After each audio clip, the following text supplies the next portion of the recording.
అల్లూరు జిల్లా మన్యంలో మద్యం షాపులు మూతపడడంతో మందుబాబులు ఆందోళన వ్యక్తం చేస్తున్నారు. రంపచోడవరం డివిజన్లో 10 మద్యం షాపులకు గాను 4 షాపులకు ప్రొవిజనల్ లైసెన్స్ గడువు ముగియడంతో వాటిని మూసేశారు. దీంతో మందుబాబులు దిక్కుతోచక చక్కర్లు కొడుతున్నారు.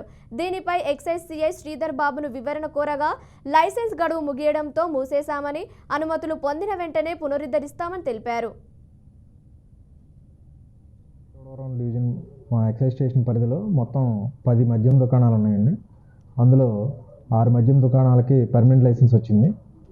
4 దుకాణాలకి ఇంకా పర్మనెంట్ లైసెన్స్ రాని కారణంగా వాటిని క్లోజ్ చేయడం జరిగింది ఈరోజు నుంచి. ఈరోజు నిన్నటి వరకు వాటికి ప్రొవిజనల్ లైసెన్స్ ఉన్న కారణంగా అవి రన్ అయ్యాయి. ఇక నుండి పర్మనెంట్ లైసెన్స్ వస్తేనే వాటిని తీయడానికి అవకాశం ఉంటుంది. లేదు, గవర్నమెంట్ ఒకవేళ ప్రొవిజనల్ లైసెన్స్ ఎక్స్టెండ్ చేసినట్లయితే మళ్ళీ వాళ్ళు ఓపెన్ చేసుకోవడానికి అవకాశం వస్తుంది. అది ఏంటనేది మన పై అధికారులు